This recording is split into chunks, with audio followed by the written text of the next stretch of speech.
At dinner, she slid a transition plan across the table, cut off contact, no help, 30 days notice. I smiled and set a different plan in motion. The ocean breeze carried the scent of salt and celebration as I stood on the deck of my Malibu beach house, watching my daughter Emma park her Tesla in the circular driveway below.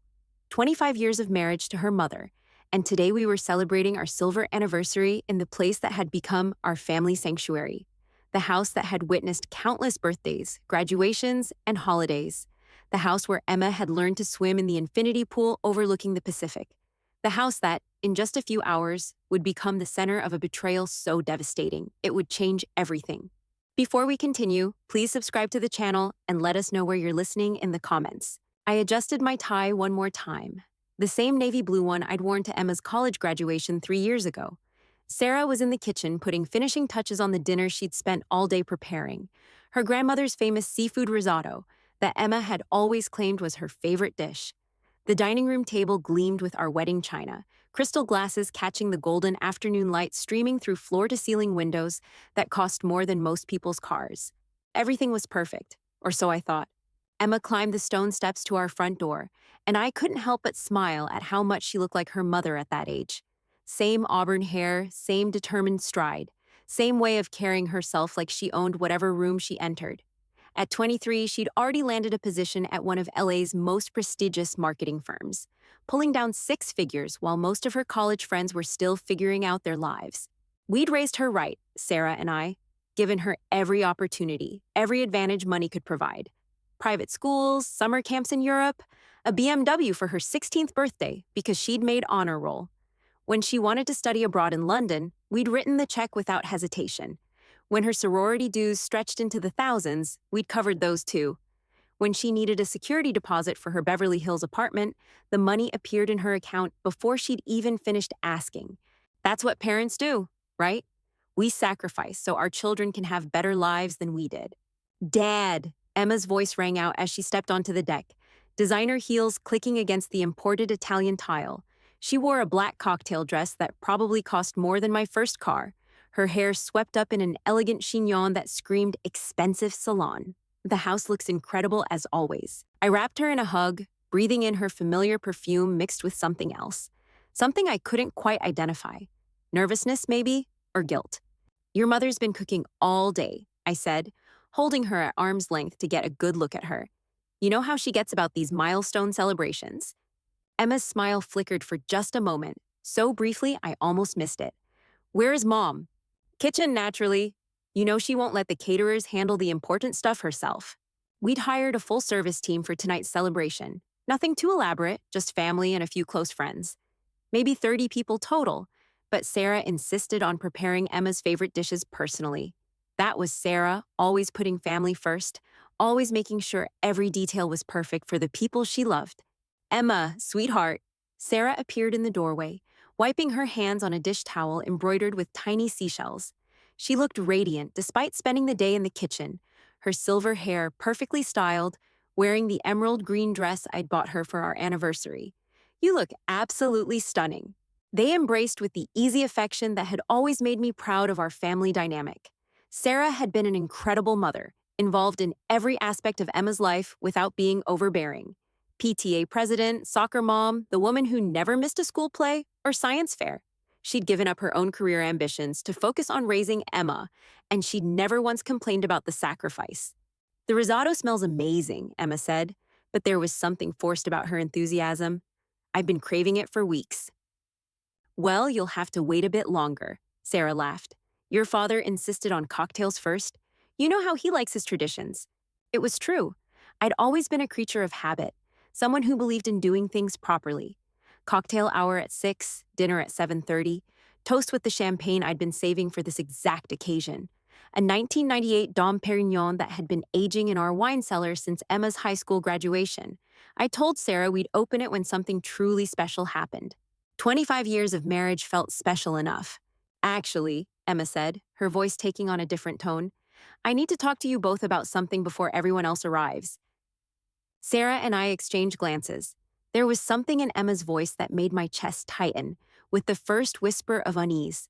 The same feeling I'd gotten years ago, when she'd called to tell us about her first car accident, or when she'd failed organic chemistry sophomore year. Of course, honey, Sarah said immediately. Is everything all right? Emma looked out at the ocean for a long moment, watching waves crash against the rocks below our property. The same view she'd stared at as a child when she was working up courage to confess some minor mischief. But she wasn't a child anymore, and something told me this wasn't going to be about broken vases or missed curfews. Let's sit down, Emma said finally.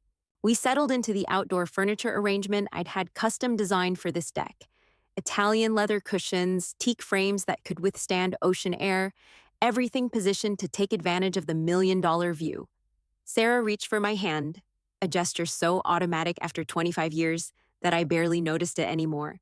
Emma remained standing, her hands clasped in front of her like she was about to deliver a business presentation, which, in hindsight, wasn't far from the truth.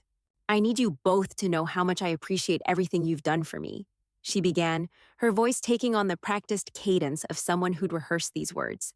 The education, the opportunities, this beautiful home where I've made so many memories. My unease was growing stronger. Emma was building up to something, and the careful way she was choosing her words made my stomach clench with anticipation. But I've been doing a lot of thinking lately about my life, my career, my future, she continued, and I've realized that I need to make some changes. Sarah squeezed my hand tighter. What kind of changes, sweetheart? Emma took a deep breath, and in that moment, I saw something in her eyes that I'd never seen before. Something cold and calculating that reminded me uncomfortably of her maternal grandfather, a man who'd built his fortune by knowing exactly when to cut his losses. I've accepted a position with a firm in New York, she said, a senior associate role with McKinsey & Company. It's an incredible opportunity, the kind of career move that only comes along once in a lifetime. Relief flooded through me. A job opportunity. Of course, that's what this was about. Emma had always been ambitious, driven to succeed in ways that made both Sarah and me proud. Moving across the country for career advancement was exactly the kind of bold decision we'd raised her to make. Emma, that's wonderful news, Sarah exclaimed, releasing my hand to clap her own together. McKinsey is one of the most prestigious consulting firms in the world. When do you start? Next month, Emma said, and there was something in her tone that made my relief evaporate as quickly as it had arrived. Next month? I repeated. That's pretty quick, isn't it? What about your apartment here? Your job?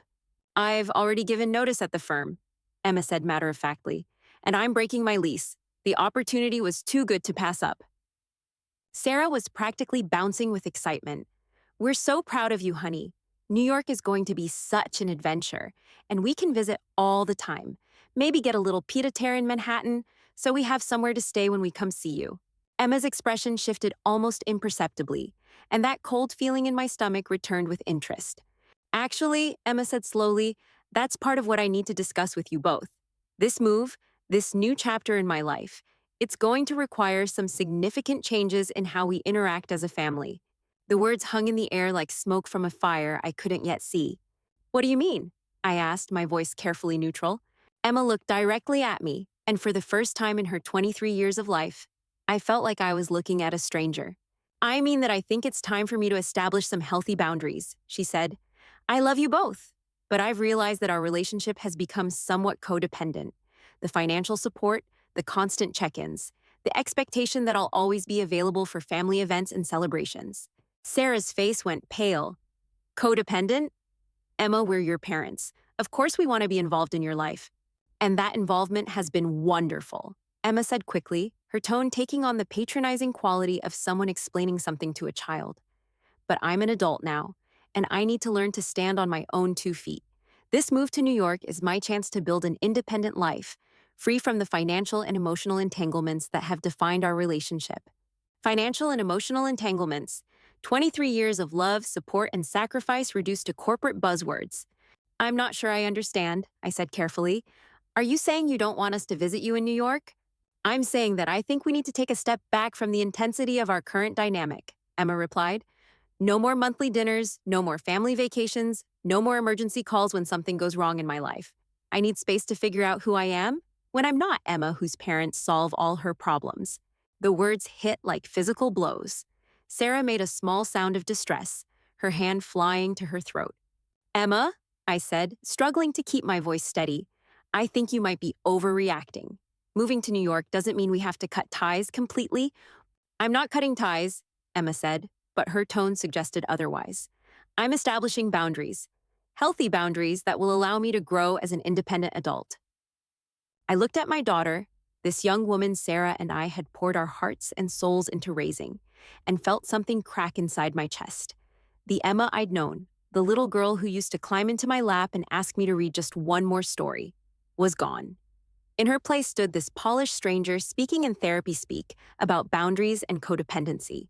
So what exactly are you proposing? Sarah asked, her voice barely above a whisper. Emma reached into her purse and pulled out what looked like a typed document. Multiple pages, professionally formatted, with the kind of attention to detail that spoke of careful planning and consideration. I've put together a transition plan, she said, offering us the papers. Guidelines for how we can maintain a healthy relationship going forward while respecting each other's need for independence. I stared at the document in her outstretched hand, not moving to take it. A transition plan for our family relationship, written up like a business proposal. Emma, I said quietly, today is your mother's and my 25th wedding anniversary. She had the grace to look slightly uncomfortable. I know the timing isn't ideal, but I wanted to tell you in person before I left. I thought it would be better to have this conversation now, in private, rather than letting things get awkward with everyone else here tonight. Awkward. She was worried about things getting awkward. Sarah finally reached for the document, her hands trembling slightly as she took it from Emma's grasp. I watched my wife's eyes move across the first page, saw her face grow paler with each line she read.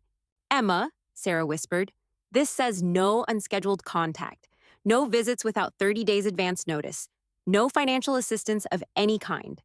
Those are the boundaries I need to establish, Emma said, her voice gaining strength as if she was relieved to finally have everything out in the open. I know it seems harsh, but I've been working with a therapist, and she says that sometimes you have to create firm boundaries to break unhealthy patterns. A therapist? Of course there was a therapist involved. Someone who'd never met us, never seen how our family functioned, but who'd apparently convinced our daughter that 23 years of love and support were actually toxic codependency. I felt rage building in my chest, hot and unfamiliar, not just at Emma, but at whatever process had led her to this moment. Whatever combination of influences and advice had convinced her that her parents were obstacles to overcome rather than people who loved her unconditionally. And what if we don't agree to these boundaries? I asked, surprised by how calm my voice sounded. Emma met my gaze steadily. Then I guess we won't have a relationship at all. The ultimatum hung between us like a blade. Accept her terms or lose her completely. Sarah was still reading the document, tears beginning to track down her cheeks. Emma, honey, we just want to be part of your life. We don't need to control you or solve all your problems. We just want to love you. And you can, Emma said, within these parameters. I think you'll find that our relationship will actually be healthier once we establish some proper boundaries. I looked at my daughter, this stranger in designer clothes standing on the deck of the home where she'd grown up, and felt something fundamental shift inside me.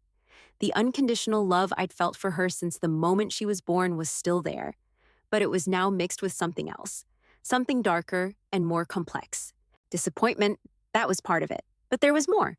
I was looking at someone who'd been given every advantage, every opportunity, every comfort that money and love could provide.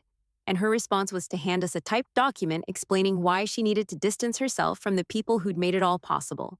The guests would be arriving soon. Family friends who'd watched Emma grow up, who'd celebrate our anniversary and ask about her new job and her exciting move to New York. We'd have to smile and play the part of proud parents while our daughter sat at our table, eating the food her mother had prepared with love, already mentally calculating when she could make her escape. But Emma had made one critical error in her careful planning. She'd underestimated exactly who she was dealing with. I hadn't built a successful business by accepting ultimatums from people who thought they held all the cards. I hadn't accumulated the wealth that had provided Emma with her privileged lifestyle by backing down when someone tried to manipulate me. And I certainly hadn't spent 25 years learning how to protect the people I loved by letting anyone, even my own daughter, dictate terms to me. Emma wanted to establish boundaries. She wanted independence from financial and emotional entanglements. I was about to give her exactly what she'd asked for. But first, we had an anniversary dinner to get through. I forced my expression into something resembling parental pride, though the effort made my jaw ache.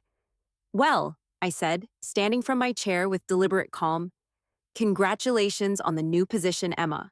McKinsey is quite an achievement. Emma's shoulders relaxed slightly, probably interpreting my measured response as acceptance. She had no idea that behind my composed exterior, I was already 3 steps ahead, calculating exactly how this was going to play out. Thank you, Dad. I knew you'd understand eventually. Eventually, as if I were a slow student finally grasping a difficult concept. Sarah was still clutching the document, her tears falling silently onto the expensive paper. 25 years of marriage had taught me to read every micro-expression on my wife's face, and what I saw there wasn't just hurt. It was devastation, the kind of bone-deep betrayal that changes someone permanently. Your mother spent all day cooking your favorite meal, I said quietly. Emma glanced toward the kitchen, where the caterers were beginning to arrive for tonight's celebration. I know, and I appreciate it. That's why I wanted to have this conversation now before dinner, so we could clear the air. Clear the air, like 23 years of unconditional love was stale smoke that needed ventilating. Of course, I said, we wouldn't want anything to interfere with tonight's celebration. The first guest would arrive in less than 2 hours, Sarah's sister Linda, who'd flown in from Phoenix specifically for our anniversary, my business partner David and his wife, who'd been friends with our family since Emma was in elementary school, the Hendersons from next door, who'd watched Emma grow up and always asked about her accomplishments with genuine pride. All of them expecting to celebrate not just Sarah's and my marriage, but the beautiful family we'd built together.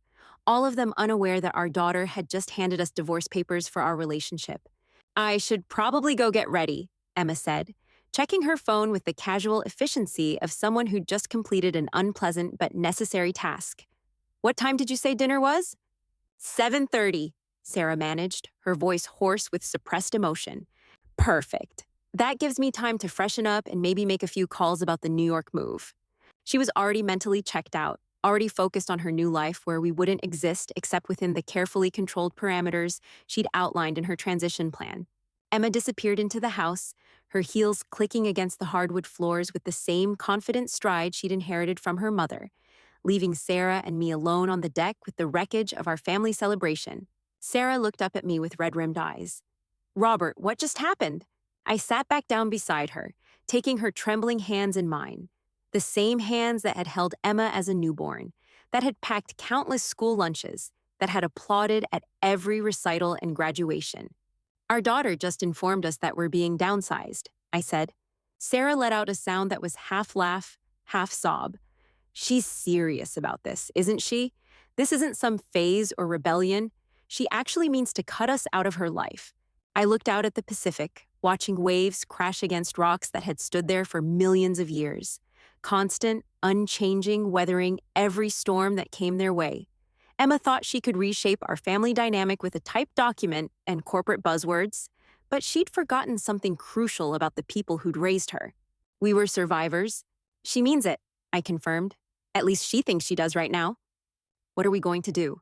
I squeezed Sarah's hands gently. We're going to get through tonight's dinner. We're going to celebrate our anniversary with the people who actually value being part of our lives. And then we're going to give Emma exactly what she's asking for. Sarah's eyes widened. You mean accept her boundaries? I mean, we're going to teach her what independence actually costs. Before Sarah could respond, the catering manager appeared on the deck, clipboard in hand and professional smile in place. Mr. Richardson, we're ready to begin setup for tonight's dinner service. Should we proceed with the original count of 30 guests? Yes, I said, not missing a beat. 30 guests, as planned. Emma would sit at our table tonight, eating food prepared with love by a mother she'd just emotionally abandoned. She'd smile and accept congratulations on her new job from people who'd known her since childhood. She'd probably even give a toast to Sarah's and my marriage, playing the role of dutiful daughter one last time before implementing her independence plan. But Emma had made a fundamental miscalculation. She'd assumed that because we'd always supported her unconditionally, we'd continue to do so even when she explicitly rejected that support. She was about to learn the difference between unconditional love and unlimited tolerance. As the caterers bustled around us, transforming our deck into an elegant dining space, I found myself thinking about the beach house itself, the property Sarah and I had bought 15 years ago, back when Emma was 8 years old and still believed her parents hung the moon. We'd searched for months to find the perfect place. Not just any oceanfront property, but this specific house with its protected cove, its private beach access, its position on the bluffs that provided both privacy and spectacular views. The kind of rare coastal real estate that appreciated in value faster than most people's annual salaries. Emma had fallen in love with the house immediately. She'd claimed the bedroom with the best ocean view, spent entire summers here with friends, learned to surf in the gentle waves below our property. For 15 years, this had been her sanctuary, the place she always returned to when life got complicated. The place she'd probably expected to inherit someday. I pulled out my phone and scrolled through my contacts until I found the number I needed. Robert? Sarah looked at me with concern. Who are you calling? Our attorney, I said, listening to the phone ring. If Emma wants to establish new boundaries for our relationship, I think we need to establish some new boundaries of our own. Margaret Walsh had been handling our family's legal affairs for over a decade. Estate planning, business contracts, the kind of complex financial arrangements that came with significant wealth. She was also conveniently someone who worked weekends when the situation warranted it. Margaret, it's Robert Richardson. I need to discuss some urgent changes to our estate planning documents. Are you available this weekend? Sarah's eyes widened as she began to understand what I was planning. Yes, I know it's short notice, but there have been some significant changes in our family dynamics that require immediate attention. Can you meet us tomorrow morning? Excellent. 10 o'clock at your office. I ended the call and slipped my phone back into my pocket. Through the kitchen windows, I could see Emma helping herself to a glass of wine from the bottle we'd been saving for tonight's celebration. She was already making herself at home in the house she'd just informed us she no longer wanted to be emotionally connected to. Robert, Sarah said carefully, what are you planning? Emma wants independence from financial entanglements, I said. I'm going to give her the most complete independence possible. Sarah was quiet for a long moment, processing the implications. Then, slowly, she began to nod. She thinks she can just walk away from 23 years of love and sacrifice with a piece of paper, Sarah said, her voice growing stronger. She thinks we'll just accept being relegated to scheduled phone calls and supervised visits like we're some kind of toxic influence she needs to manage. She's about to learn what it actually means to be independent, I agreed. The sun was beginning to set over the Pacific, painting the sky in brilliant oranges and purples that had made this property so desirable. Emma's favorite time of day at the beach house, when she used to sit on the same deck and tell us about her dreams and ambitions. Dreams we'd funded, ambitions we'd supported, a future we'd helped make possible. But Emma had decided she wanted to build that future without us. She wanted the benefits of everything we'd provided while rejecting any ongoing relationship with the people who'd provided it. That was fine. She was an adult, as she'd been so eager to remind us. Adults got to make their own choices. They also got to live with the consequences of those choices. The first guests began arriving just after 6, their cheerful voices carrying across the evening air as they made their way up the stone steps to our front door. The same friends and family who'd celebrated every milestone in Emma's life, who'd watched her grow from a precocious child into the accomplished young woman she'd become. Emma emerged from the house looking every inch the successful professional. She'd changed into a different dress, something more appropriate for dinner with family friends. Her makeup was perfect, her smile bright and engaging. No trace of the bomb she'd detonated on our family just 2 hours earlier. The Hendersons are here, she announced cheerfully, and I think I saw the Mitchells pulling into the driveway. She was playing her role perfectly. The loving daughter celebrating her parents' milestone anniversary, excited about her new career opportunity in New York. No one would suspect that she'd just handed us a document outlining exactly how little she wanted us involved in her future life. But as I watched Emma greet our guests with practiced warmth, I noticed something she probably thought she was hiding. Her hands were shaking slightly when she thought no one was looking. Her smile never quite reached her eyes. She kept checking her phone obsessively, as if expecting some kind of rescue from the evening she'd committed herself to enduring. Emma was nervous. More than nervous, she was scared. Good, she should be. Because while she'd been planning her independence speech and drafting her transition document, she'd forgotten one crucial detail about the people who'd raised her.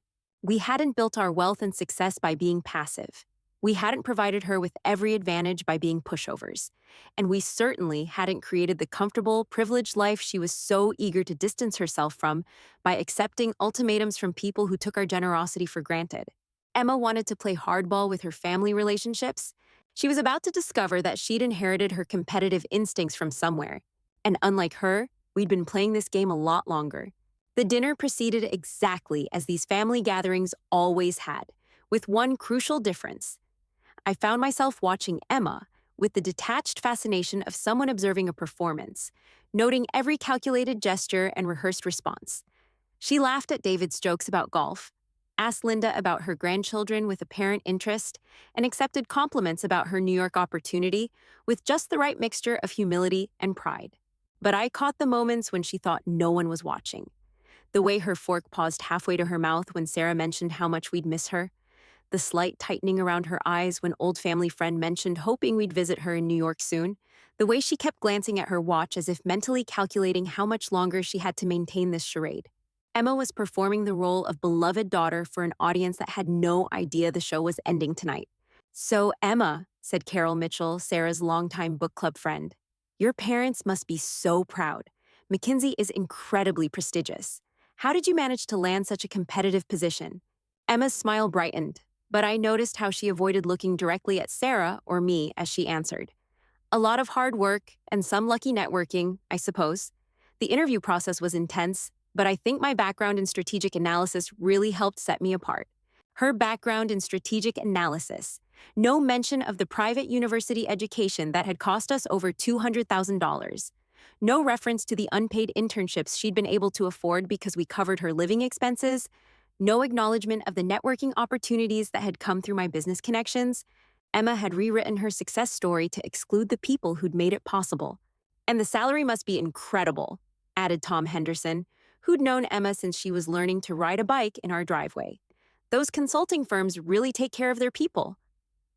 "It's competitive," Emma said modestly, though I caught the flash of satisfaction in her eyes. She was proud of her financial independence, proud that she'd secured a position that would allow her to maintain her lifestyle without any assistance from us. What she didn't realize was that her new salary, impressive as it was, wouldn't come close to covering the kind of life she'd grown accustomed to.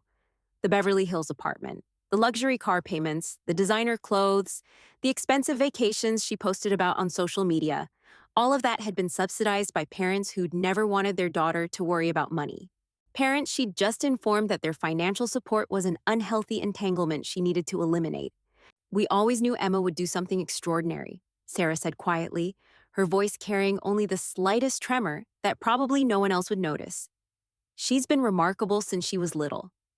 Emma's expression softened slightly at her mother's words, and for just a moment, I saw a glimpse of the daughter we'd raised, the child who used to run to Sarah with scraped knees and broken toys, confident that mom could fix anything.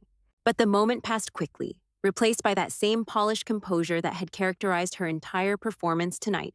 "Mom's always been my biggest supporter," Emma said, the words sounding hollow despite their apparent sincerity. "Both my parents have been incredible. Have been, past tense, as if our role in her life was already over." The main course arrived with the kind of choreographed precision that only comes from professional catering. But Sarah had insisted on preparing Emma's favorite dessert herself, chocolate souffle with raspberry coulis, the same recipe she'd been perfecting since Emma was in high school. I watched my wife disappear into the kitchen, her shoulders set with the determination of someone completing one final act of maternal love. Sarah had spent the entire day cooking for our daughter, not knowing it would be the last time Emma would accept such a gesture. The irony wasn't lost on me.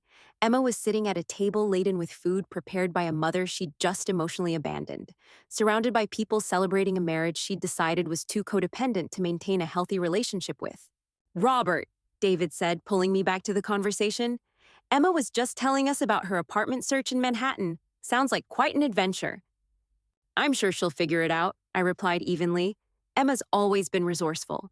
Emma shot me a quick look, perhaps detecting something in my tone that didn't match my words. But before she could respond, Sarah returned with individual souffles that looked like works of art. "Oh my God, Mom," Emma breathed, and for the first time all evening her enthusiasm seemed genuine. "You made my favorite." "I wanted tonight to be special," Sarah said simply. The dessert was perfect, as Sarah's cooking always was. Light, decadent, the kind of culinary achievement that comes from years of practice and genuine love for the people you're feeding. Emma savored every bite, closing her eyes with appreciation that reminded me of countless other family dinners when she'd praised her mother's cooking with unguarded delight. But this time, I found myself wondering if she was also saying goodbye. As the evening wound down and guests began making their departure, the compliments flowed in the predictable patterns of successful dinner parties. Sarah accepted praise for her cooking with gracious humility. I received congratulations on 25 years of marriage, with the kind of respect that comes from building something lasting in a world where permanence was increasingly rare. And Emma played her part perfectly, accepting good wishes for her New York adventure and promises to stay in touch that everyone assumed she'd honor. "You raised an incredible daughter," Linda whispered to Sarah as she gathered her purse. "Emma's going to take Manhattan by storm." Sarah's smile never wavered, though I caught the slight pause before she responded. "She's certainly determined to make her own way, without us." By 10 o'clock, we were alone again. The caterers had cleaned up with professional efficiency, leaving our deck restored to its original pristine condition. The only evidence of tonight's celebration was the lingering scent of Sarah's souffle and the slight fatigue that comes from hours of careful social performance. Emma stood by the railing, looking out at the moonlight dancing on the Pacific waves. She'd kicked off her heels and let down her hair, finally allowing herself to drop the perfect daughter act now that the audience was gone. "Thank you for tonight," she said without turning around. "I know the timing of my news wasn't ideal, but I'm glad we could still celebrate your anniversary properly." Properly, as if there was a correct way to navigate having your child announce their intention to abandon you on your wedding anniversary. Sarah began collecting the remaining wine glasses, her movements mechanical and precise. 25 years of hosting dinner parties had made the cleanup routine automatic, but I could see the exhaustion in every gesture. "Emma," Sarah said carefully, "about that document you gave us earlier. Some of those restrictions seem quite severe." Emma turned from the railing, her expression shifting back to the professional demeanor she'd adopted for her earlier ultimatum. "I know they might seem harsh at first, but my therapist says that establishing clear boundaries is essential for breaking codependent patterns." There was that word again, codependent, as if loving your child unconditionally was some kind of psychological disorder that required therapeutic intervention. "And you truly believe that our relationship has been unhealthy?" I asked, genuinely curious about how she'd arrived at this conclusion. Emma's certainty flickered for just a moment. "Not unhealthy exactly, but unbalanced. I've never had to be truly independent because I've always known you'd be there to solve my problems or provide financial support when I needed it." "So we loved you too much," Sarah said quietly. "You enabled me too much," Emma corrected. "There's a difference." Enabled. Another therapy buzzword that reduced decades of parental sacrifice to a character flaw that needed correcting. I found myself thinking about the beach house itself, about the 15 years of memories these walls contained. Emma's 8th birthday party on the deck, complete with a clown and pony rides on the beach. Her high school graduation celebration, when she'd insisted on having the after party here because she wanted to share this special place with her friends. The countless summers when this house had been filled with laughter and teenage voices and the sound of Emma's happiness, all of it now categorized as enabling behavior that had prevented her from developing proper independence. "Well," I said finally, "if independence is what you want, then independence is what you'll get." Emma's shoulders relaxed slightly, probably interpreting my response as acceptance of her terms.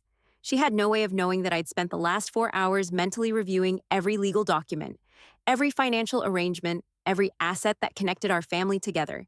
"I'm glad you understand," she said. "I was worried you'd try to talk me out of it or make this more difficult than it needs to be." "No," I replied calmly. "You're an adult. You get to make your own choices about what kind of relationship you want with your family." Emma smiled for the first time since delivering her ultimatum, genuine relief flooding her features. "Thank you, Dad. I know this isn't easy, but I really think it's what's best for everyone in the long run." What's best for everyone? As if devastating your parents was actually a favor you were doing them. Sarah finished collecting the glasses and disappeared into the kitchen, probably seeking a few moments of privacy to process the emotional whiplash of the evening. Emma began gathering her purse and keys, clearly eager to escape now that she'd accomplished her mission. "I should probably head home," she said. "Early flight to New York next week. Lots to organize." "Of course," I said. "Don't let us keep you." Emma paused at the sliding door, looking back at me with an expression I couldn't quite read. For just a moment, I thought she might be having second thoughts about the boundaries she'd established. Maybe some part of her recognized the magnitude of what she was walking away from. But the moment passed, and her resolve returned. "Good night, Dad. Thank you again for understanding." She disappeared into the house, her footsteps echoing through rooms that had witnessed her entire childhood. I heard her say goodbye to Sarah in the kitchen, heard the front door open and close, heard her car start in the driveway below. And then she was gone, leaving behind only the transition plan document that Sarah had left on the outdoor table like evidence of a crime. Sarah returned a few minutes later, her composure finally beginning to crack now that we were truly alone. "She really means it, doesn't she?" Sarah asked, sinking into the chair Emma had occupied earlier. "She's actually going to cut us out of her life." "She thinks she is," I confirmed. 23 years, Robert. 23 years of putting her needs first, of making every decision based on what would be best for Emma. And this is how she repays us. I could hear the pain in Sarah's voice, the bewilderment of a mother who devoted her life to raising a child only to be told that her love was actually harmful. "She'll regret this," Sarah continued, tears beginning to flow again. "Someday she'll realize what she threw away, and by then it might be too late to fix it." Maybe she would regret it. Maybe years from now, Emma would look back on this night and recognize the cruelty of what she'd done. Maybe she'd understand that unconditional love wasn't the same thing as enabling, that parents who sacrificed for their children weren't automatically codependent. But maybe she wouldn't. Maybe this was simply who Emma had become, someone capable of reducing family relationships to business transactions and emotional connections to boundary violations. Either way, it didn't matter anymore. "Sarah," I said gently, "tomorrow morning we're meeting with Margaret to make some changes to our estate planning." Sarah looked up at me through her tears. "What kind of changes?" I picked up Emma's transition plan document, scanning through the carefully typed restrictions she'd outlined for our future relationship. No unscheduled contact, no financial assistance, no visits without advance notice, no involvement in major life decisions. Emma wanted to be independent. She wanted to be free from the financial and emotional entanglements that had defined our relationship. I was about to give her exactly what she'd asked for. "The kind of changes that will teach our daughter what independence actually costs," I said. Sarah studied my face in the moonlight, reading the determination that had carried me through decades of business challenges and personal obstacles. Slowly, she began to nod. "She thinks she can just rewrite our family dynamic whenever it becomes inconvenient for her," Sarah said, her voice gaining strength. "She thinks we'll just accept being managed like difficult clients instead of respected like the parents who gave her everything." She's about to learn otherwise. I thought about the beach house around us, about the 15 years of mortgage payments that had secured this piece of paradise, about the property taxes, the maintenance costs, the insurance premiums that had kept it in perfect condition, about the summers when Emma had invited friends here, treating the place like her personal resort while we handled all the expenses and responsibilities. Emma probably assumed she'd inherit this house someday, along with our other properties, our investment accounts, our carefully accumulated wealth that represented decades of hard work and strategic planning. She'd built her independence plan around the assumption that our love was unconditional enough to survive any treatment she chose to dish out, that parents were obligated to provide for their children regardless of how those children chose to behave. She was about to discover the difference between unconditional love and unlimited tolerance. The ocean waves continued their eternal rhythm against the rocks below our property, indifferent to human drama and family betrayals. Tomorrow, this house would still be here. The views would still be spectacular. The private beach would still offer the same pristine sanctuary that had made this property so valuable. But Emma's connection to any of it was about to change permanently. "What exactly are you planning?" Sarah asked. I looked out at the Pacific, at the moonlight creating silver pathways across water that stretched to the horizon. Emma had grown up with this view, had taken it for granted the same way she'd taken everything else we'd provided.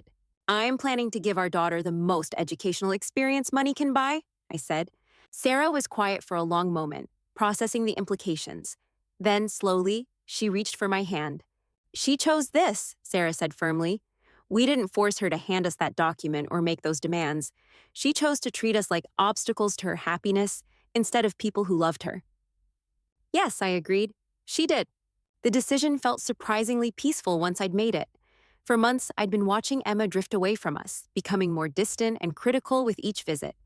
I'd attributed it to career stress, to the natural process of a young adult establishing independence.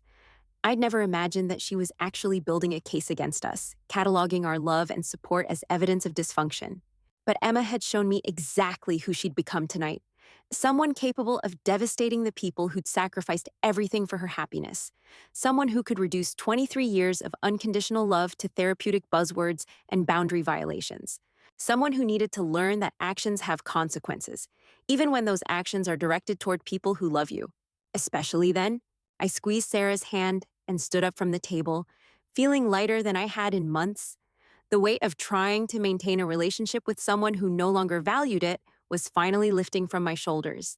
Come on, I said to my wife. Let's go to bed. We have a big day tomorrow.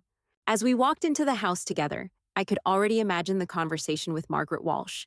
The phone calls to financial institutions, the paperwork that would need to be filed, the systematic dismantling of every safety net Emma had assumed would always exist. Emma wanted independence from financial entanglements. She was about to get more independence than she'd ever dreamed possible. The next morning arrived with the kind of crystalline clarity that only comes after major storms have passed through, leaving the air clean and possibilities endless. I dressed in my best charcoal suit, the one I wore for the most important business meetings, the kind where millions of dollars changed hands with the stroke of a pen.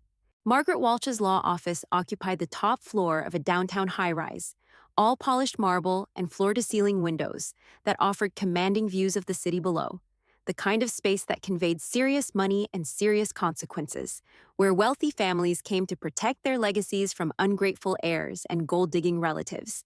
Robert, Sarah, Margaret greeted us with the professional warmth of someone who'd been handling delicate family situations for decades. I have to say, your call yesterday was quite intriguing.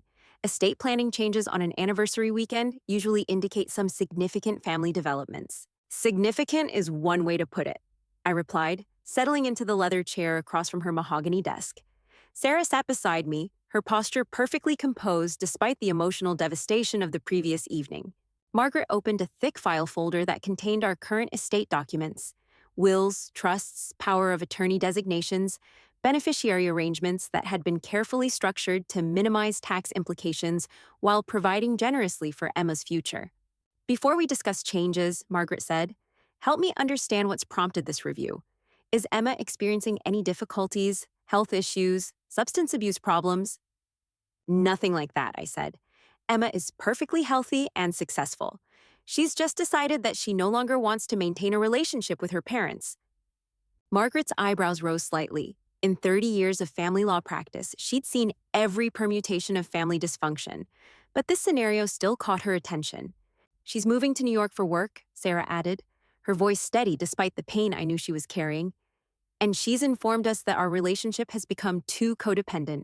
She's established boundaries that essentially eliminate us from her life. I see, Margaret said carefully, and I assume these boundaries extend to her expectations about inheritance? That's what we need to discuss, I replied. Emma wants complete independence from us. I think we should give her exactly what she's asking for. Margaret leaned back in her chair, her expression shifting to the calculating look of someone mentally reviewing legal strategies and potential complications. Robert, I want to make sure I understand your intentions here. Are you talking about modest adjustments to encourage better behavior, or are you considering more substantial changes? I'm talking about complete disinheritance, I said calmly.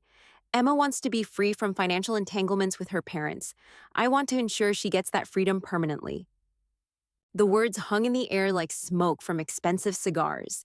Margaret made a few notes on her legal pad, her expression neutral, but her mind clearly working through the implications. That's certainly within your rights, she said finally. But I have to ask, is this decision being made in anger? Sometimes families experience temporary rifts that heal over time, and permanent legal changes can create irreversible consequences.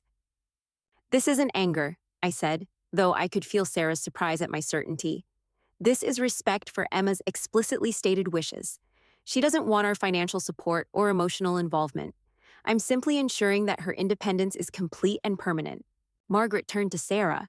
And you're in agreement with this approach? Sarah was quiet for a long moment, and I could see her wrestling with 23 years of maternal instincts that screamed against abandoning her child, even a child who'd abandoned her first. Emma handed us a document, Sarah said finally, a typed plan explaining exactly how little she wants us involved in her future. She treated our love like a business contract that needed renegotiation. Her voice grew stronger with each word. If that's how she sees our relationship, then maybe it's time we started treating it like a business arrangement too. Margaret nodded slowly. I understand the emotional context, but I need to ensure you're both thinking clearly about the financial implications. Your current estate is valued at approximately $12 million. dollars. The beach house alone is worth nearly $3 million. These aren't trivial amounts we're discussing, which is exactly why this decision matters, I replied. Emma has assumed that our wealth would eventually be hers, regardless of how she treated us. That assumption needs to be corrected immediately. Very well, Margaret said, pulling out fresh legal documents. Let's discuss your options. Complete disinheritance is straightforward, but given the size of your estate, you'll want to consider establishing alternative beneficiaries to avoid tax complications. For the next 2 hours, we worked through the technical details of dismantling Emma's financial future. Charitable foundations that would receive our assets instead of an ungrateful daughter. Educational scholarships for deserving students who'd never take their opportunities for granted. Environmental conservancies that would protect coastal properties like our beach house for future generations who'd actually appreciate them. There's one more element I'd like to add, I said as Margaret prepared the final documents. I want Emma to know about these changes immediately. Margaret paused in her typing. Robert, that's unusual. Most people prefer to keep estate changes private until after death, to avoid family drama. Emma created the drama when she decided to treat us like toxic influences she needed to manage, I replied. She should understand the consequences of her choices while she's still young enough to learn from them. How do you want to handle notification? I thought about Emma's transition plan, about the calculated cruelty of timing her ultimatum to coincide with our anniversary celebration, about the way she'd sat at our table last night, eating food prepared with love, while mentally cataloging all the ways we'd supposedly damaged her with our devotion. I want her to receive a complete copy of the new estate documents, I said, along with a letter explaining exactly why these changes were necessary. Margaret finished typing and printed multiple copies of documents that would reshape our family's financial future with surgical precision. As I signed each page, I felt the same satisfaction that came from closing a particularly challenging business deal. Emma had negotiated herself right out of a multi-million-dollar inheritance. There is one final consideration, Margaret said as we prepared to leave. These changes are legally binding, but they're not irreversible. If circumstances change, if Emma recognizes her mistakes and genuinely seeks reconciliation, you could modify the documents again. That's good to know, I said, though privately I doubted Emma possessed the self-awareness necessary for genuine remorse. But I suspect Emma is going to be far too busy enjoying her independence to worry about repairing relationships with people she considers codependent. We left Margaret's office with copies of documents that had just transformed Emma from a wealthy heiress into someone who'd need to fund her own future entirely through her own efforts. The irony wasn't lost on me.